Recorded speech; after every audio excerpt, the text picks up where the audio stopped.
임직자들, 세월 임직자들과 함께 청구원이겠습니다. 제가 여러분들에게 부탁하고 요구하는 것은 상식적인 수준에서 사람들이 기대하는 것만 좀 해주시면 좋겠다. 장로가 되면 장로로서 사람들이 기대하고 있는 최소한의 기대 그것만 해주셔도 안수입사나 권사가 됩니다. 여러분들이 목사에게 기대하는 최소의 그 기대치가 다 있습니다.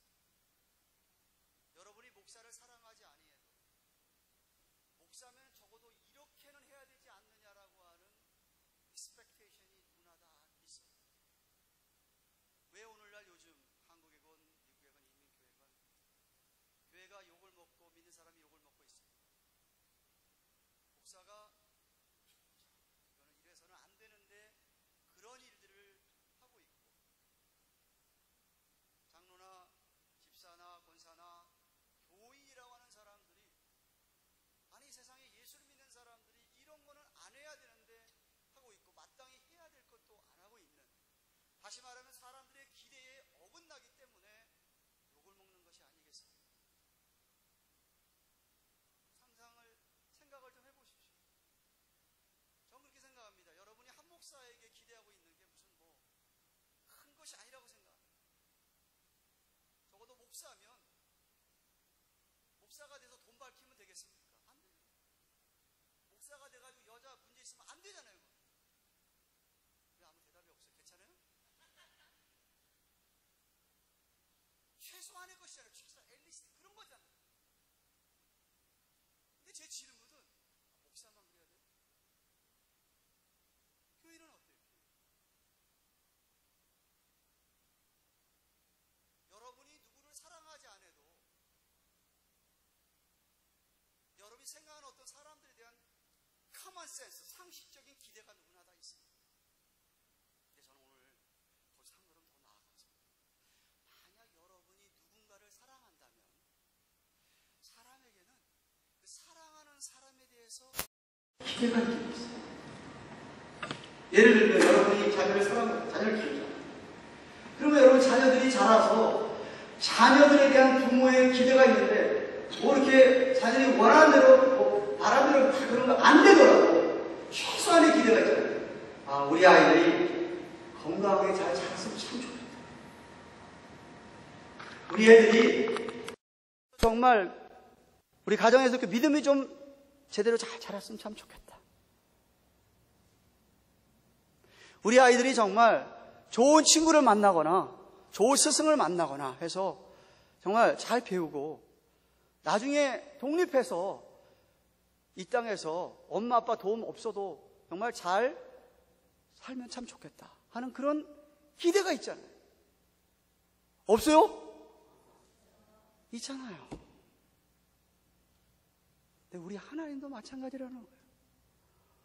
우리 하나님도 여러분을 얼마나 사랑하시냐 하면은 세상에 자기 아들을 십자가에 내어주기까지 하시 여러분을 사랑하셔요. 그런 은혜를 여러분에게 부으셨어요.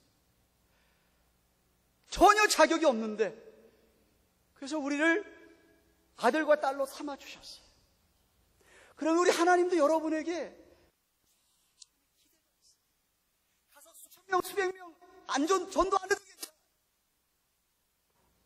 그러나 자녀로서의 가장 최소한의 기대치가 있다 이 말이에요.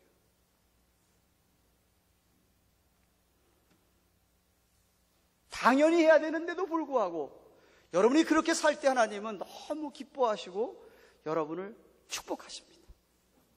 부모가 그렇잖아요. 부모가 자녀를 키울 때 그렇잖아요. 사랑하는 사람에게 기대가 없다가 사랑 안 하는 겁니다.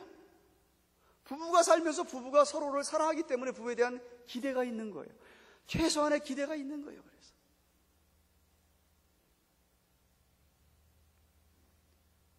우리 아이들이 유년기를 지나서 방황하는 청소년기를 지나 부모의 아래 보호를 받다가 미국 애들은 고등학교만 졸업하고 대학만 가도 떨어지려고 그럽니다. 집에서 같이 대학교 안 다니려고 그러죠. 뛰쳐나가려고 합니다.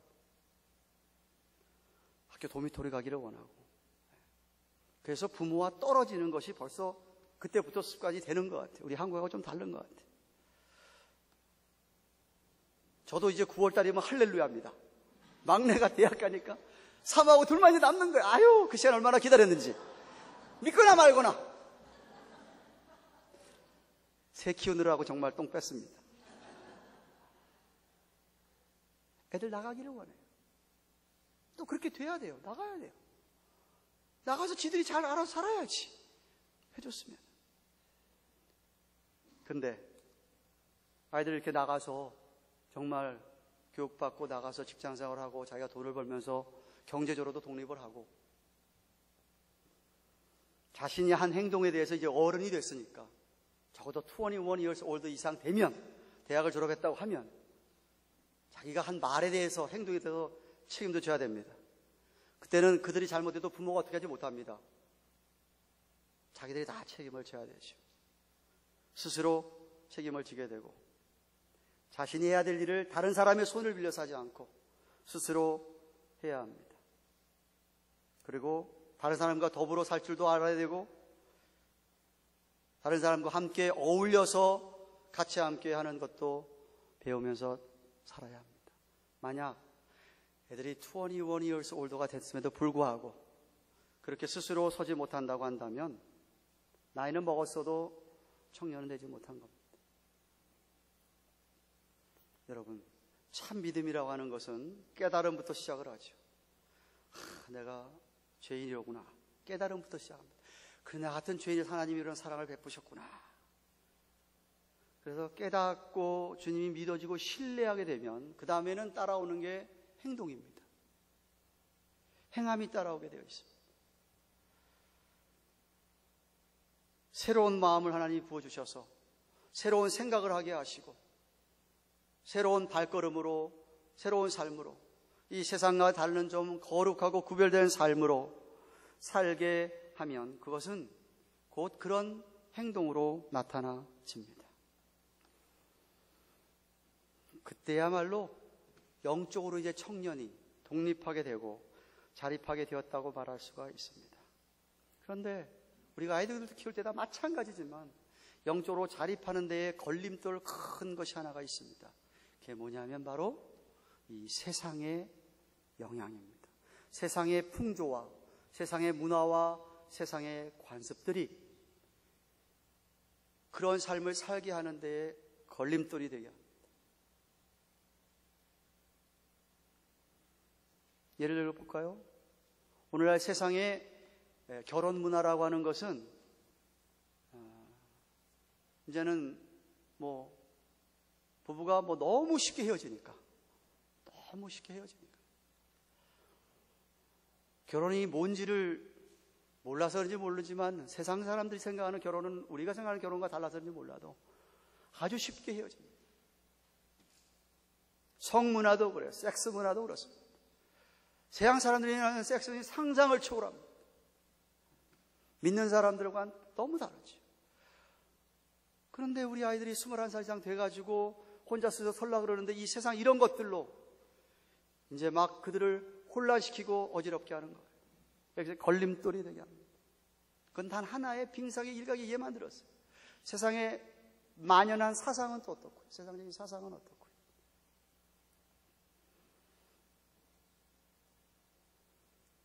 사단이 아직은 공중권세를 잡고 있기 때문에 하나님이 허락하셔서 그래서 이 세상의 풍조에 따라가도록 사람들을 자꾸만 푸시하고 끌고 갑니다.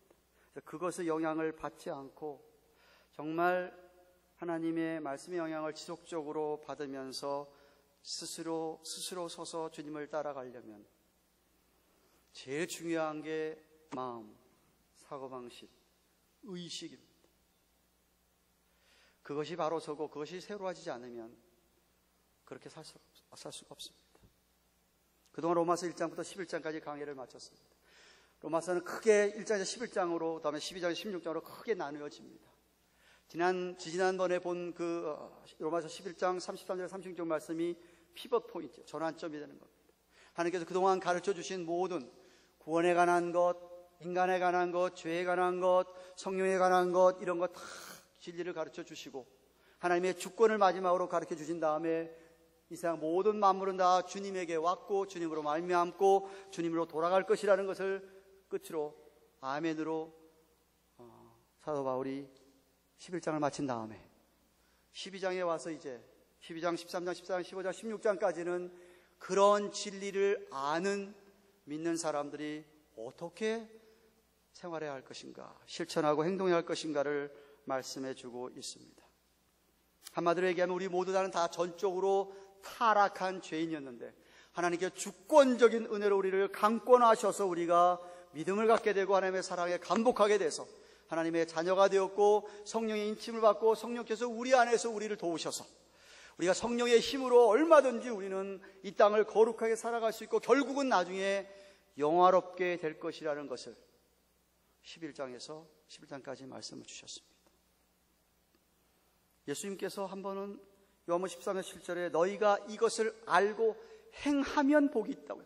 이것을 안다는 이야기는 쉽게 얘기하면 오늘날 제가 지금 얘기한 1장부터 11장까지 그 모든 이 내용 교리를 올바로 알면 그 다음에 알고 행동하는 사람이 복이 있더라고 얘기합니다. 그러니까 아무리 알아도 행동이 옮기지 않으면 그 사람은 복이 없다 이런 말입니다. 이해가 되세요? 교회를 오래 다니고 수없이 주워 들었기 때문에 이야기를 많이 들었기 때문에 머리는 이렇게 커져서 정말 많이 아는데 이 아는 게 가슴까지 안 내려갈 뿐만 아니라 가슴 안 내려가니까 손발로 움직이질 않아서 아는 것 따로 아는 것하고 행동하는 거 아니라 따로 노는 이중적인 신앙생활을 하는 교인들이 얼마나 많습니까? 하나님께서 그것을 싫어하고 하나님이 기대하는 것은 알고 있는 것처럼 여러분이 가장 최소한의 기대치를 하고 생활하라는 말씀입니다. 설교 다 했어요. 끝날까요?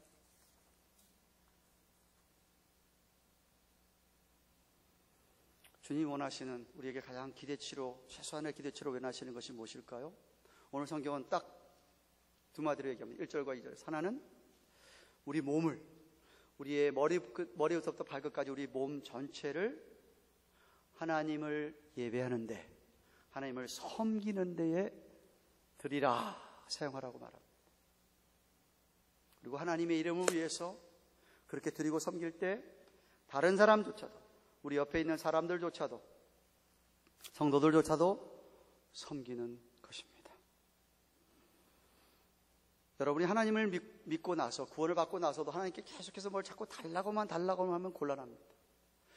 영원한 영생의 관점에서 보면 하나님은 여러분에게 허락하실 거 다 허락하셨습니다. 더 이상 이제 허락하실 게 없으셔요. 왜냐하면 지금 죽어도 천국 가니까 하나님 다 허락하셨어요. 이제는 우리가 영적으로 자립해야 돼요. 무슨 얘기예요? 아이를 대학교까지 교육을 시켜놨으면 그 다음엔 자기가 자립을 해야 되는 거예요. 또 아버지 엄마가 또 내줄 수는 없는 거예요. 여러분이 구원받았다는 이야기는 여러분 하나님 필요한 거 다 허락해 주셨어요. 성령까지 허락해 주셨기 때문에 여러분이 이제 다 하나님 앞에 달라고 할 이유가 없고 필요도 없어요. 주셨어요. 다. 모든 신령한 복으로 우리에게 채워주셨다고 에베소 1장 3절부터 5절에 말씀하셨어요. 그러면 우리가 그 주신 것 가지고 영적으로 자립해서 하나님께 그 삶을 보여드리고 있느냐는 겁니다. 보여드리고 있느냐는 거예요. 만약 여러분에게 내 삶에 기쁨이 없고 내 안에 평안이 없고 내 삶에 만족이 없다고 한다면, 그래서 오히려 불평불만만 있다고 한다면, 제가 생각할 때 여러분이 몸을 하나님에게 드리지 않아서 그렇습니다. 하나님에게 몸을 드린 사람은 늘 주님 주시는 기쁨과 평강이 있게 마련입니다. 그래서 그렇지 못하다면 여러분이 나를 어떻게 하면 내가 몸을 드릴까 연구하셔야 되고 생각하셔야 되고, 그래서 내가 어떻게 내 마음의 의식의 변화가 있어야 되는가를 생각해 보셔야 됩니다. 그것이 오늘 본문의 내용입니다. 1절 다시 볼까요? 그러므로 형제들아, 내가 하나님의 모든 자비하심으로 너희를 권하노니 너희 몸을 하나님이 기뻐하시는 거룩한 산 제사로 드리라. 이는 너희의 드릴 영적 예배니라 라고 그랬습니다. 성경을 읽다가 항상 그냥 읽지 마시고 그러므로 therefore라고 하는 말이 나오면 항상 그 전 문맥을 살펴보셔야 됩니다. 문맥을 받아서 그러므로 이렇게 설명하는 거기 때문에, 그래서 그러므로는 오늘 이 12장 1절에 그러므로는 로마서 1장부터 11장까지 제가 지금 설명한 것을 다 통틀어서 말씀하고 있는 겁니다. 전체 교훈을, 그런 교리를 깨달았다고 한다면 이제 삶에 적용해야 되는데, 우선 형제들아 라고 나옵니다. 그 말은 무슨 말이냐면 지금 하시는 말씀은 예수 안 믿는 사람에게 불신자에게 하는 말씀이 아니라 믿는 저와 여러분에게 하는 말씀이라는 겁니다. 그래서 형제들아 라고 했습니다. 예수 그리스도와 영적으로 연합이 된 신자들 모두에게 말씀하는 겁니다. 형제들아, 너희 몸을 드리라고 합니다. 너희 몸. 여기 너희 몸이라고 할 때 몸은 우리 몸통 전체뿐만 아니라 우리의 전 인격을 가리키는 말입니다. 우리의 전 인격을 하나님께 드리는 겁니다. 우리의 지정의를, 우리를 새롭게 만들어 새로운 피조물이 되게 하신 우리를 다 하나님께 드리라는 겁니다. 당연히 우리가 성령을 모시고 성령이 전이니까 드려야 할 것이고요. 물론 우리가 죄성을 완전히 벗어나지 못했기 때문에 죄를 지을 가능성은 있습니다만은, 그럼에도 불구하고 통째로 하나님 앞에 드리라고 말씀하십니다. 그것을 하나님이 기뻐하시고 그것이 하나님이 여러분을 향한 가장 기본적인 하나님의 기대라고 말합니다. 우리 몸을 어떻게 드리느냐? 오늘 본문에 보니까 거룩한 산 제사로 드리라고 합니다. A living and holy sacrifice. 구약 시대로 돌아가셔야 됩니다. 구약 시대의 이스라엘 백성들은 하나님 앞에 예배 드릴 때마다, 제사 드릴 때마다 제물을 들고 나왔습니다. 가난한 사람은 비둘기, 부자는 황소를 들고 들어왔습니다. 그러면은 제사장과 함께 본인들이 직접 제물을 죽여서 제사장이 그걸 태우고 불을 뿌려서 저들의 죄를 일시적으로나마 한시적으로나마 사해 줬던 것입니다. 그 제물을 말하고 있는 거예요. 우리 몸을 그렇게 제물로 드리라는 거예요. 그런데 산제사입니다. 죽어서 드리는 게 아니라 우리는 살아있는, 생명이 살아있는 가운데서 드리는 제사입니다. 이미 우리가 6장에 살펴봤습니다. 로마서 6장에서 예수 그리스도의 부활에 연합하여 사는 것처럼 우리는 죄에 대해서 죽고 의에 대해서 산 것처럼 산 자로 드리는 겁니다. 6장 13절에 또한 너희 지체를 불의의 병기로 죄에게 드리지 말고 오직 너희 자신을 죽은 자 가운데 다시 산 자같이 하나님께 드리며 너희 지체를 의의 병기로 하나님께 드리라. 몸을 드린다는 얘기를 여기 지체라고 표현했습니다. 여러분의 눈을, 코를, 귀를, 입을, 혀를, 손을, 발을, 나의 모든 이 몸을 의의 병기로 하나님께 드리라고 얘기하는 겁니다. 그러니까 여러분이 눈을 함부로 아무 데나 쳐다보면 안 되는 것이고, 아무 내가 들린 대로 귀를 또 대시면 안 되는 것이고, 내 발이라서 내 마음대로 가는 게 아니에요. 하나님께 드린 사람들은 구별되어 있어요. 구별되어 있어요. 이것이 성도로 당연히 드려야 할 영적 예배라고 이해합니다. 여기 영적 예배라고 해서 그 영적을 여러분이 뭐 신령한 영이라고 생각하면 곤란하고요. 헬라의 원어를 보니까 영적 예배의 뜻은 합당한, 당연한 예배요. 합당한 섬김이요. 당연한 섬김이라는 겁니다. 여러분이 여러분의 몸을 하나님 앞에 그렇게 드리는 것이 너무나 지극히 당연한 거라는 거예요. 하나님 원하시는 가장 기초가 되는 기대라는 거예요. 몸을 드리는 것이.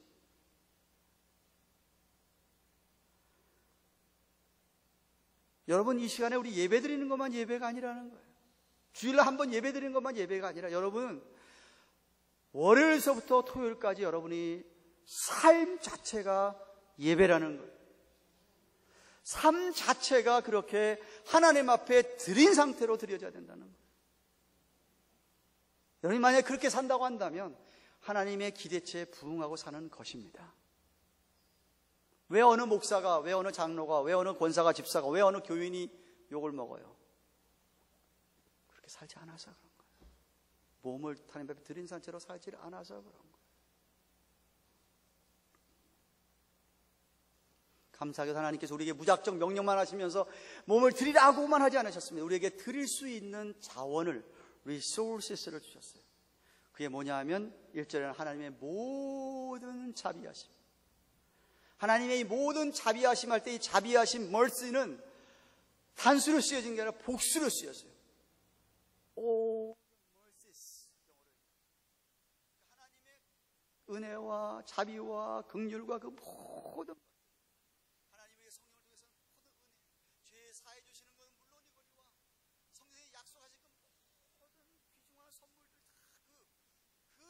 그것을 우리에게 이미 주었으니까 필요하면 또 언제든지 주시니까 그것 가지고 우리의 몸을 그냥 드리라고 그것 가지고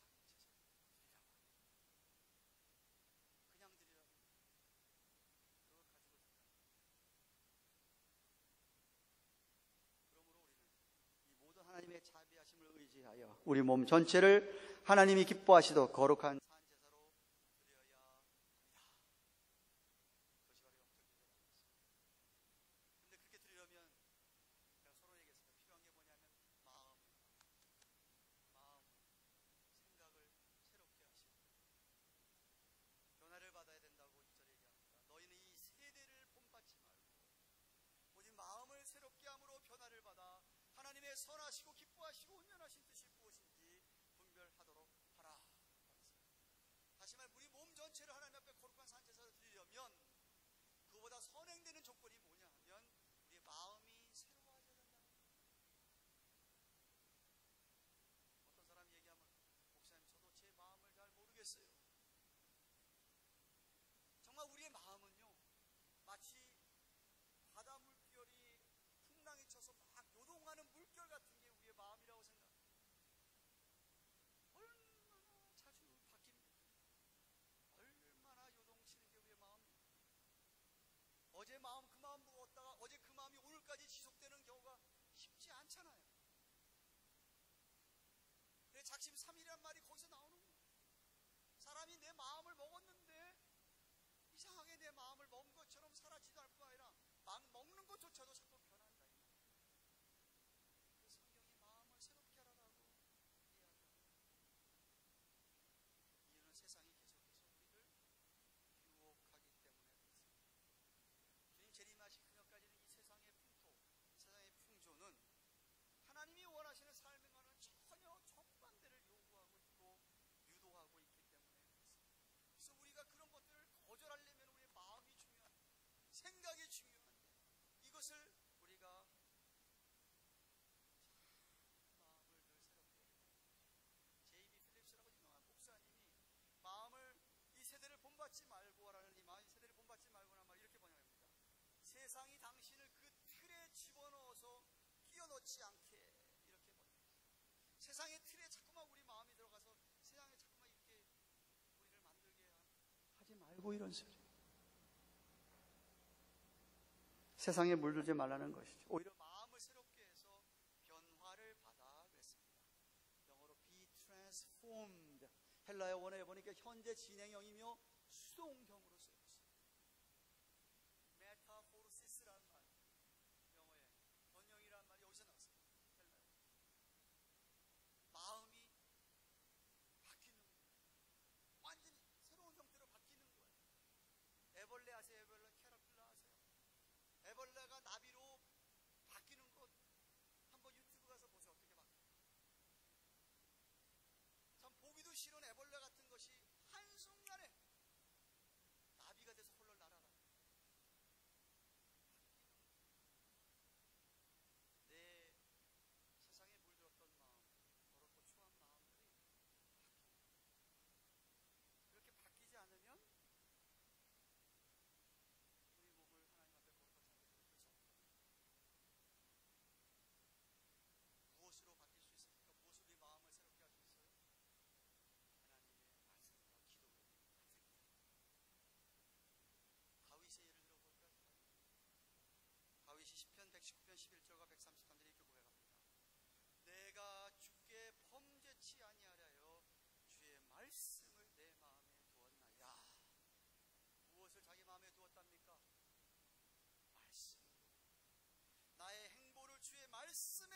세우시고 아무 죄악이 나를 주장하지 못하게 하소서. 다윗이 죄를 이기려고 생각해 봤더니 그 이길 수 있는 비결은 말씀밖에 없다. 그리고 물론 다윗은 여러분 시편을 알다시피 수많은 아름다운 찬양과 기도가 있지 않습니까?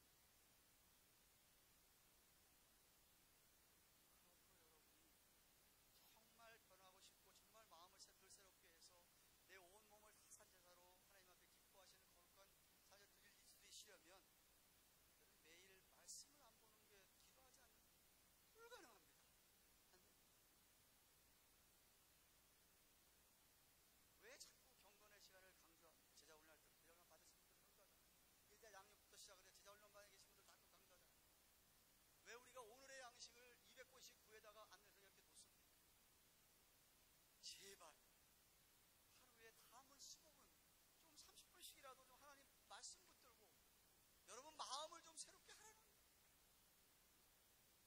그것도 안 하면 곤란하다는 거예요.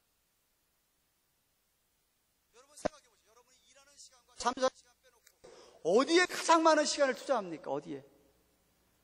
TV를 보는데? 한국 코리안 드라마 보는데? 인터넷 보는데? 아니면 젊은이들처럼 폰 가지고 노는 거예요? 뭐에 시간을 가장 많이 투자합니까? 근데 여러분 그게 쌓이잖아요. 여러분도 모르게 여러분이 가장 시간 많이 투자하는 그것들이 여러분에게 영향을 줍니다. 영향을 준다니까요.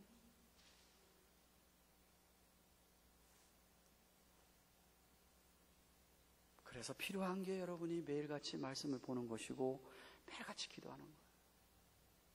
그거 없으면 절대로 변화받지 못합니다. 절대로 마음이 새롭게 안 됩니다. 요동치게 되어 있습니다. 분명한 건 우리들 모두가 다 우리들 삶 속에 아직도 변화되어야 될 부분은 있다는 겁니다. 아멘? 우리 바뀌어야 될 부분들이 있잖아요. 네. 물론 처음 예수 믿은 분들은 더 말할 것도 없고 더 많겠지만 고쳐야 될 부분들이 있습니다. 저희 교회에서 신앙생활 하시는 분들 제 입에서 종종 나오는 말이 개혁주의라는 말이에요. 개혁주의가 뭔지 아세요?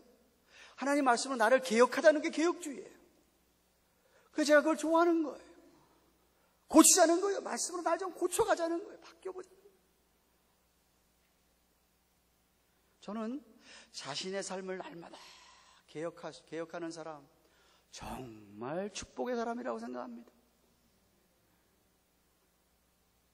반대로 삶의 변화를 전혀 추구하지 않고 전혀 변할 생각도 안 하는 사람, 개혁이 없는 사람은 죽은 연못입니다. 죽은 연못 무슨 얘기야? 고인 물에는요 썩게 돼 있어요. 박테리아가 살아요. 고기가 못 살아요. 다르게 표현할까요? 변하지 않는 사람은요 돌이에요. 돌. 생명이 없으니까 안 변하죠. 돌에게 아무리 소리쳐봐요. 돌은 돌이에요. 안 되잖아요.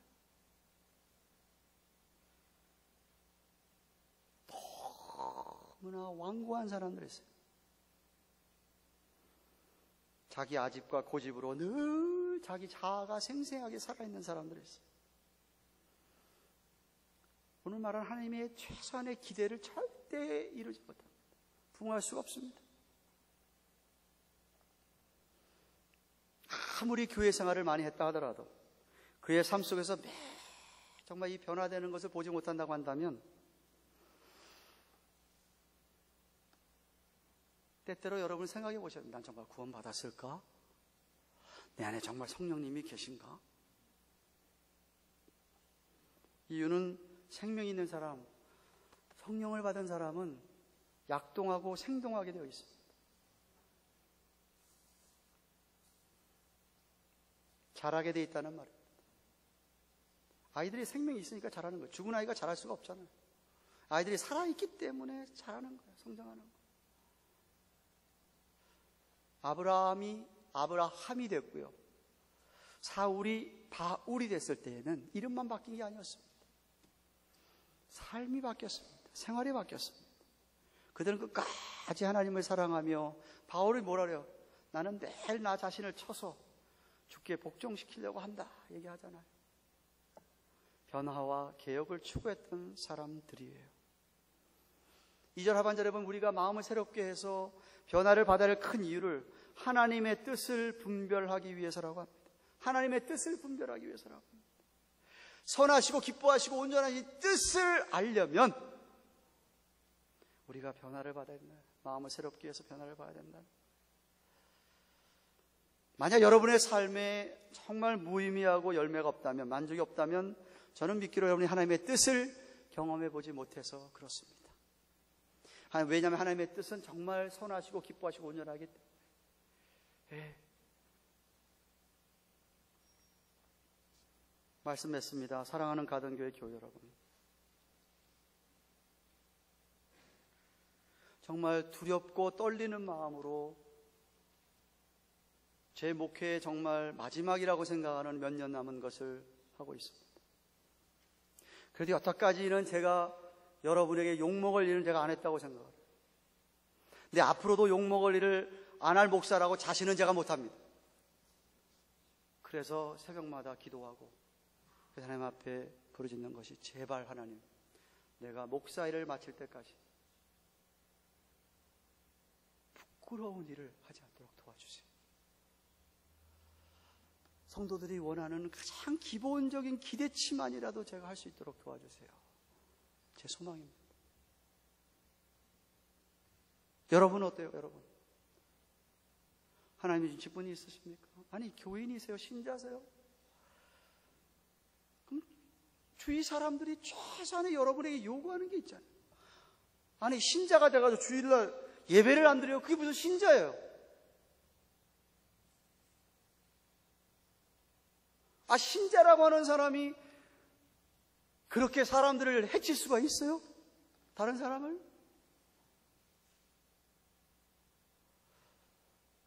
좀 저는 그렇게 생각해요. 한 목사가 정말 그런 생각 가지고 목회하고 있다고 한다면 여러분들도 한 사람 한 사람이 주님 부르시는 그날까지 정말 신자로서 조금 좀 수치스럽고 창피 좀 안 당하게 내가 신앙생활을 해야 되겠다. 그런 각오가 있어야 되지 않겠어요? 얼마나 많은 사람이 이 주위에 이미 교회가 욕을 먹고 있습니까? 제가 몇 번씩 얘기하죠.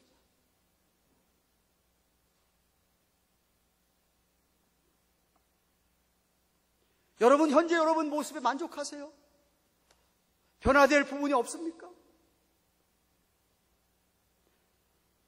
저는 누구나 다 있다고 생각합니다.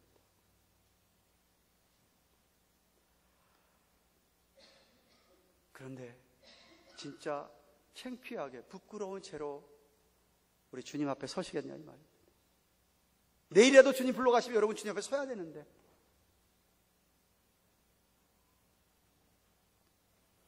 여러분 잘 들으세요. 사람은요 항상 누군가의 영향을 받게 돼 있고 사람은 변하게 되어 있습니다. 그런데 어떤 사람은 좋게 변합니다. 근데 어떤 사람은 안 좋게 나쁘게 가는 사람들이 있어요. 아니 목사님 저는요 20년 전이나 10년 전이나 오늘이야 다 똑같이 하나도 안 변했는데요. 그 이야기는 무슨 얘기인지 아세요? 물이 썩었다는 이야기예요. 썩은 물이니까 안 변하고, 안 변한다는 거는요 안 좋아진다는 거예요. 안 좋아진다는 거예요. 심각하게 생각하셔야 돼요. 물론 어떤 사람은 눈에 보이게 아주 두드러지게 안 좋아지는 사람들이 있어요. 두드러지게, 야 처음에는 안 저랬는데 저 예수 믿을 때 안 저랬는데 요즘 왜 그러지? 두드러지게 믿음이 떨어져가 안 좋아지는 사람이 있어요. 눈에 또 보이지는 사람이 있죠. 반면에 어떤 사람은 두드러지게 좋아지는 사람이 있어요. 정말 신앙생활 하면 할수록 올해가 다르고 내년 정말 달라지면서 와 저렇게 믿음이 역사를 하는구나라고 보여주는 사람도 있어요.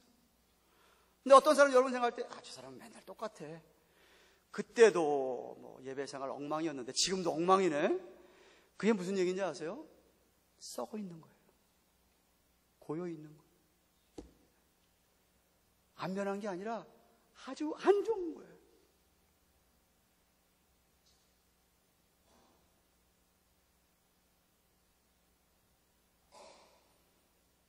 주님께서 여러분을 보시면서 지금보다 내년에 1년 후에 여러분의 모습을 보실 때 여러분이 어떤 모습이 되기를 원하십니까?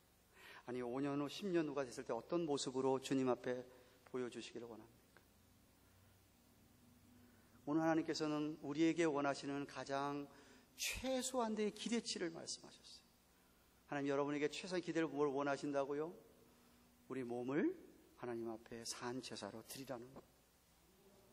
몸을 드리랍니다. 몸을 드리라. 근데 몸을 드리려면 전제가 마음이 중요하다. 마음이, 생각이 중요하다. 마인드가 중요하다는 마인드. 무슨 마인드를 갖고 있냐 이거죠. 그래서 우리 마인드를 그냥 놔두면요, 그냥 놔두면 세상의 조류의 풍조에 휩쓸려서 살게 돼 있어요. 그래서 매일같이 성경 보는 시간, 하나님 앞에 기도하는 시간이 있어야 된다는 거죠. 그래서 일주일에 한 번만 예배드리, 이것 갖고는 어림도 없습니다. 어림도 없습니다.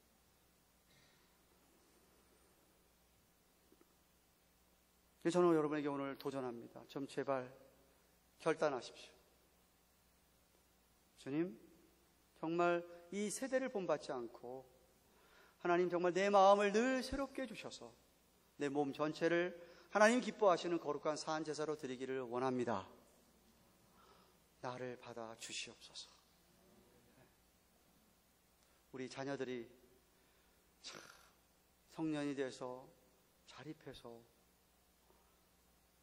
부모의 마음에 흡족하게끔 부모의 기대치에 미니멈 기대치만 해도 감사한데 그래서 훌쩍 뛰어넘어서 무언가를 이루고 살아가면 얼마나 부모가 기쁩니까? 하나님 아버지도 마찬가지라고 저는 생각합니다. 그래서 우리가 하나님 아버지라고 부른다고 나는 생각을 합니다. 여러분이 하나님이 원하시는 그 기대치에 사실 때에 하나님 너무 기뻐하시고 여러분을 축복해 주실 줄로 믿습니다. 그런 은혜가 있기를 주님의 이름으로 축원합니다. 기도하십시다. 주신 말씀 생각하시면서 하나님,